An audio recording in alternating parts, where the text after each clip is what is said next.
Lakas yung hatak niya. Siyempre, mas pogi. Mas pogi sa NMAX. Walang kailangan pagtalunan doon sa pogi pag-uusapan. Bagong-bago pa talaga. Matulin tong isang to. This one is 160cc, tapos 4 valves na siya. Isa sa pinakamaangas na scooter na ata to pagdating sa kategory ng 160, pero meron siyang design na parang maxi scoot na malaki. This one is very compact, magaan, and syempre, maporma. Dito yan sa Bristol Motorcycle, and this one is Maxi 160. Ito yung bagong unit na dumating dito. Ito na yung current stock nila na ready na sa market. And kung makita nyo, naka-plastic pa siya. Tanggalin natin. Bagong-bago pa talaga. Matulin tong motor na to dahil this one is 160cc, tapos 4 valves na siya. And it comes with 3 different color. Meron siyang gray, meron siyang black, and meron siyang white. And makikita nyo, meron siyang high mount na windshield for touring. Kanyang turn signals is naka-integrate na rito sa kanyang front fairings. X-shape siya pagka binuksan nyo.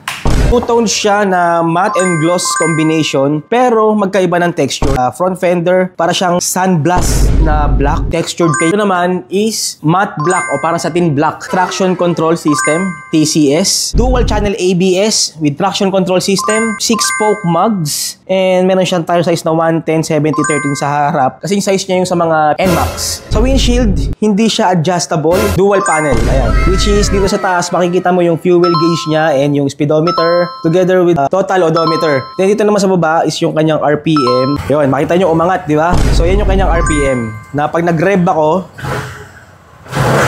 ayan o, umaangat o.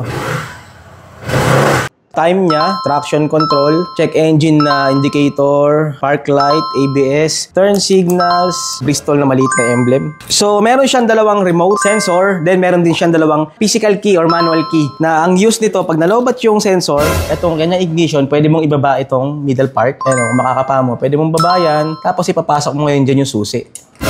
Pag napasok mo, yun, you don't need the remote sensor na. Mag-activate na siya. On mo na ignition and so on. Good thing about this, meron siyang dalawang side pocket. Push button. Oh. And dito naman sa kabila, kahit anong pindot dyan, hindi yan bubukas. Para mabuksan to, para tong safety compartment na kailangan ng ignition para ma-activate. I-off nyo muna, tapos turn counterclockwise. Yun. Di ba? Familiar kayo pag upo kayo dito.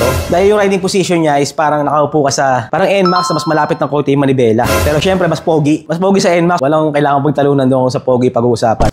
Yun. So adjustable lever na siya, built-in. Ayan o. Rotate mo lang yan. O, pag gusto mong mataas yung brake mo or malalim. So same thing with the front brake. Adjustable din yung kanyang lever. Ayan o.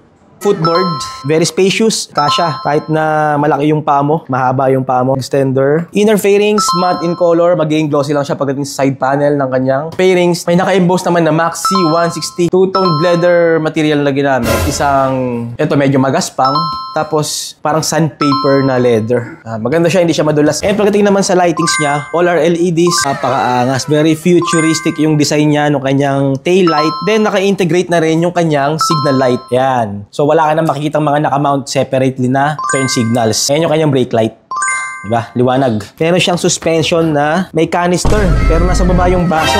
Normally, diba? Nasa taas yung baso ng mga stock. So, ito nasa baba. Then sa muffler naman niya, more on pang-adventure talaga yung dating. Then sa likod naman, sa braking system, equip siya ng malaking brake caliper. Tapos, naka-disc brake syempre. Kagaya ng sabi ko kanina, dual channel ABS. So, meron ding ABS sensor dyan. So, overall, napakaganda nung specs and features ng motor na to.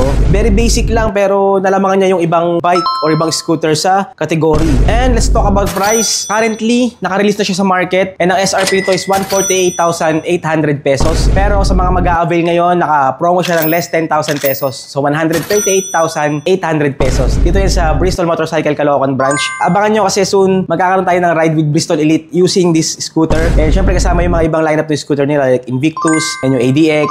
So, abangan nyo. Again, this one is Maxi 160, one of the latest scooter from Bristol Motorcycle. So, tingnan nyo, 5'4" yung height ko, pero dapat naman yung paa ko, 3/4 ng paa ko nakalapat. And very comfortable riding position. Guys, medyo torque siya. Lakas yung hatak niya. Very relaxed riding position. Alright. So, napakaangas ng mukha ng motor na to. Ayan o.